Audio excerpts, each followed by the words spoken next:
In today's class, we are going to learn about three important types of prothallus found in Lycopodium.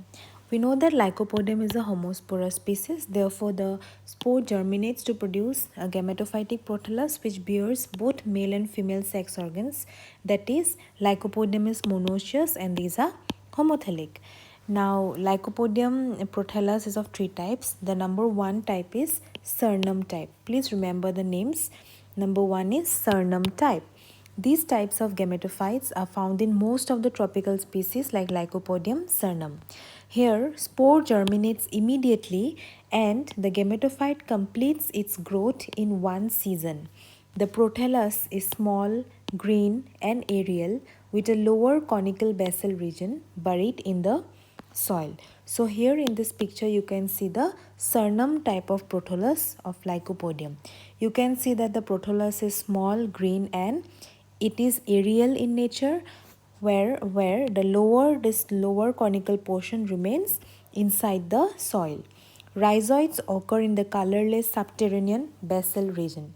So on the lower side, you can see on the lower side which remains inside the ground, that is the subterranean portion, it bears certain rhizoids. The subterranean region always contains an endophytic fungus. So another characteristic of this basal portion is that it contains fungal hyphae. The entire plant body may not be over 3 mm long and are annual in nature. Okay, the upper green part is exposed and has a number of irregular leaf-like lobes which are photosynthetic in nature, and those lobes form a type of crown. So here this portion, if you see, here there are certain kind of lobes, okay, and these lobes are photosynthetic in nature and they kind of form a crown. Nutritionally, if we see, the prothallus is both autotrophic as well as saprophytic. The sex organs, that is the antheridium and archegonium. I know that you remember this. Antheridium is the male, whereas the archegonium is the female reproductive organ. So this antheridium and archegonium occur near the bases of the aerial lobes. So you can find here this is the archegonium, right? Here is the antheridia. So they lie at the base of this aerial lobes. These are the lobes, and at the base of these lobes they occur. So this was about the surnum type of prothallus of Lycopodium. Now moving on to the second type, which is a clavatum type. This is the picture.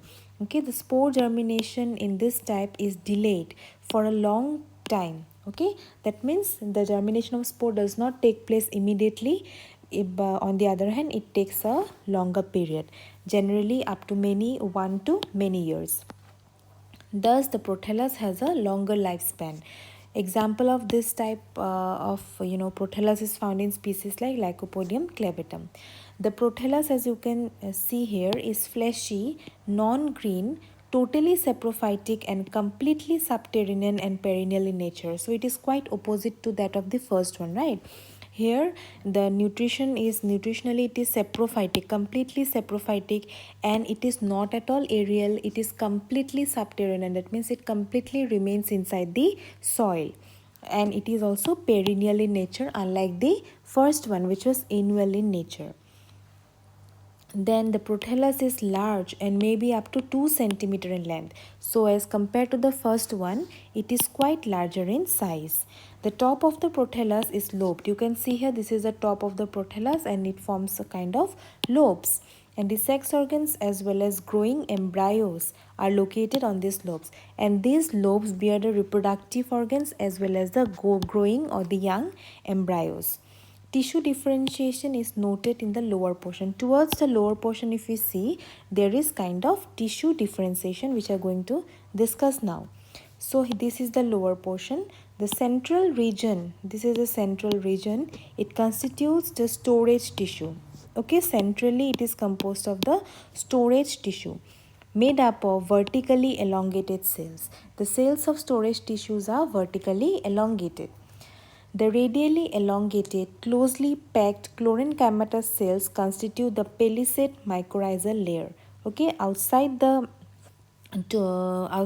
storage tissue, you can find palisade mycorrhizal layer, which contains radially elongated. So these are the cells you can see. These are radially elongated, closely packed chlorenchymatous cells. Again, external to this palisade layer, you find another layer which is known as cortical mycorrhizal region. So, external to the palisade tissue is the cortical mycorrhizal region. So, this is the complete picture of the second type of prothallus, that is the clavatum type. Now moving on to the last and the third type of prothallus, that is the phlegmaria type. Here the prothallus or the prothalli are aerial but saprophytic in nature. Remember, this is aerial, not subterranean, but the nutrition of this prothallus is saprophytic. They grow on tree trunks below a coating of humus. So on the tree trunks below a humus layer, they generally grows. Found in epiphytic species like Lycopodium, phlegmaria. Here, the spore germination is immediate and the gametophyte grows for only one season. So this is common to the first one, right? The spore germination, it takes place immediately, and also the gametophyte grows only for one season. That means it is annual in nature. The prothallus consists of a short, tuberous central part from which a number of colorless, slender and cylindrical branches develop in an irregular fashion. So you can see this in the picture itself. Okay, there is a central region and central tuberous part from which number of slender and cylindrical branches will be developed in an irregular fashion. So they do not have any kind of particular shape, they develop in irregular fashion, and these branches are the one which bear the sexual organs antheridia and archegonia. So this was the third type, and with this we conclude today's topic. Thank you so much.